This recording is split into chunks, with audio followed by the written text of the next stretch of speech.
We not to make a rain. What's this? Still very good. Keep on Key Queen.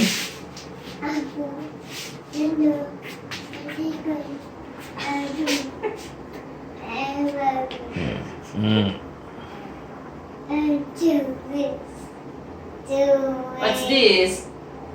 Strawberries daw.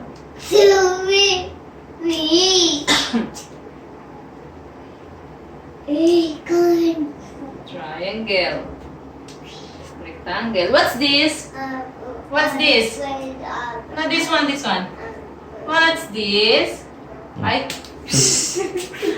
apple, pear, Ping, ping, grapes, lemon, kiwi, grapefruit, dragon fruit, fig, persimmon.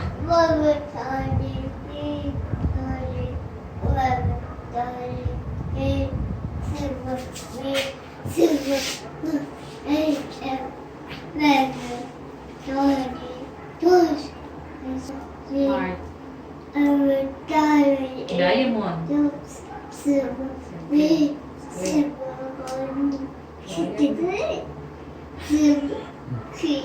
Square.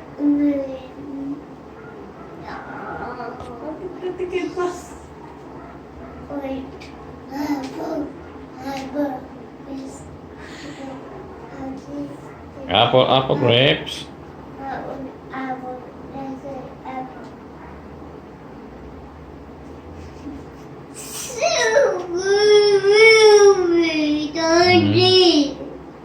Diamond. Purple daw yung star. Spiral. Not so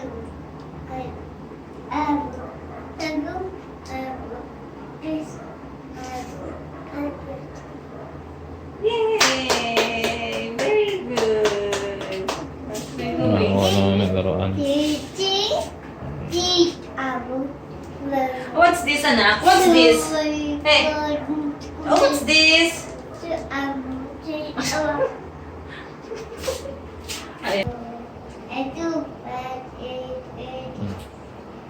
Ay, mga numbers, no? Hindi ko bumili.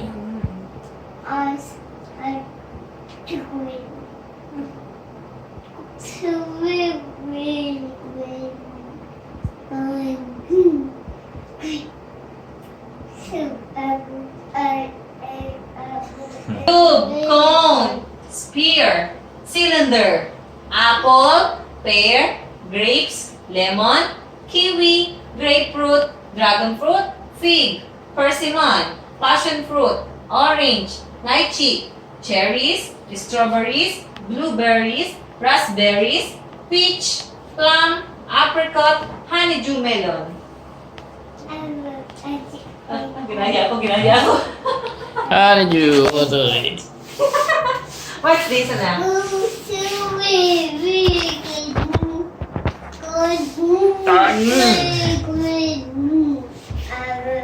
Kung hindi mo sinasabi niya sa shape, ang intindihan mo.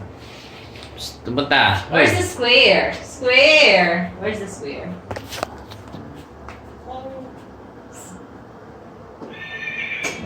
Ano na? Wait! Come here! 1, 2, 3! 1. Sit down. No. Wait, mommy, ha? 1, 90. 2, 3. Give it. Oo, 90. Kasama buhok. 90 kasama ang buhok. Tay? Pero mga ano lang yung mga 87. 90.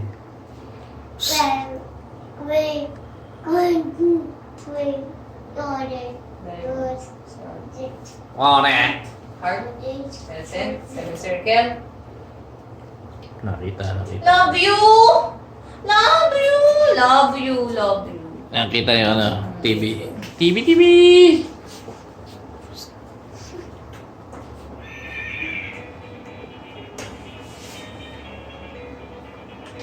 Si Jonathan sumisisip ng lusay. Hindi raw basta-basta manguha nito. Dahil kahit low tide, Tatay. kailangan pa rin sisirin para makita ang mga halamang damo na may bungang lusay.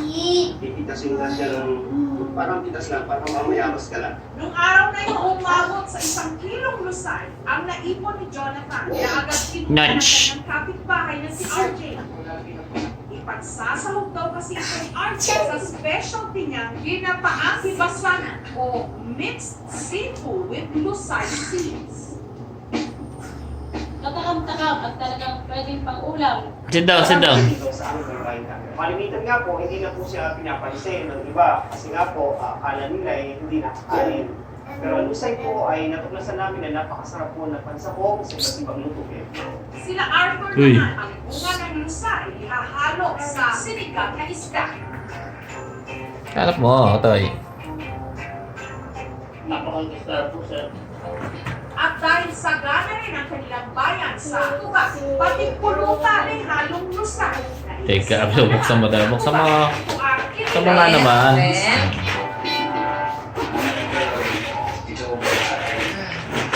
Color? Color? Color?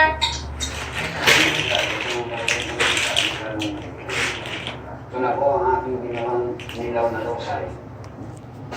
Kinilaw na lusay. Masarap po. Kaya po. Malulay. Tawagin nila ito, siso. Siso. Siso. Siso. Ng lakas, hindi nila balikan sa kanilang mga kapitbahay. Nagalit, nagalit. Nagalit.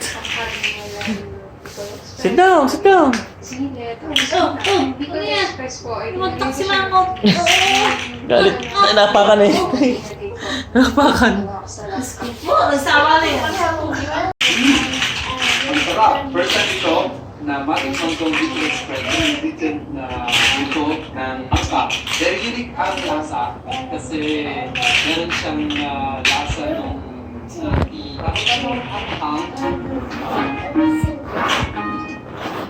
Masamang magtapo ng grasya, lalo't hanggang sa kalikit-likit ang konti.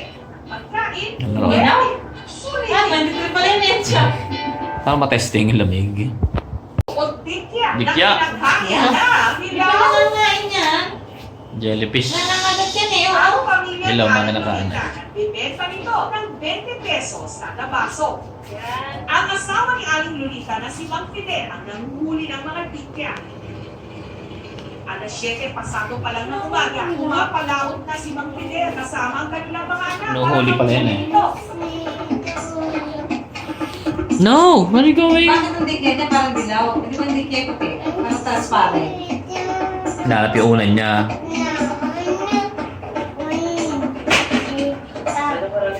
Nagagala mo pa. Oh. Buhay nga kinakain niya. Sa isang nilinis ni Aling Lolita ang mga dikya. Dinalawan sa tubig na taba para madali raw ang mga ito mamatay. Tinanggal din ang kupa at makating bahagi nito. Maaho yan kung hindi yan gagaling. Laki eh, laki. Nilagyan ng tabong-tabong at prutas na pampalasa.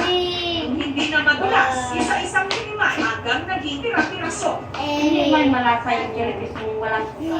Lagyan mo na yung suka at saka paninda para masarap. Yung sa namin, isang buwan lang hindi pwede malapit. 2 buwan, manamin. Sa paggawa ng dayo, kailangan daw ng matindi pasensya. Lalo pat hindi ito agad-agad na ibibenta. Kailangan kasing maghintay ng 2 buwan bago ito mapuro ng tuluyan. Malalaman daw kung pwede nang kainin Amoy na. ng purong dayo kapag hindi na malansa ang amoy nito. Mabango na, pwede na kainin. Ang dayo ni Aling Elvira, 120 pesos kada garapon. Perfect na sausawan sa mga isda at malinamnam din daw isabaw sa kanin. Malasa, medyo maalat, pero masarap talaga. Maasim na maalat. Hindi pa po masarap. Umuyin. Maasim na maalat eh. Sa mga putong batok gang naman dyan, sugod na sa palengke ng Karkarsik sa Cebu, kung saan nakahilera ang isang dosenang smalls ng lechon Cebu. Nagtitinda rito sa sa palengke ng Kangka ang pamilya ni Oka. Doon ko, pinakadungo ko sa loob. Sa umpisa ko, ang ama ko, ang Ritso, yan ang una niya negosyo dito. Ito na si Mami? Ninuno namin yung Ah, yan yung maitim. Litso. Ayan. Labas na. Go inside! Go! Sa maliit na Go inside. Go, go, go. division ng mga makikitilan native na baboy sa Silip po sa loob yan sa bitana. Ito. Malaki wala na. Si- Magandang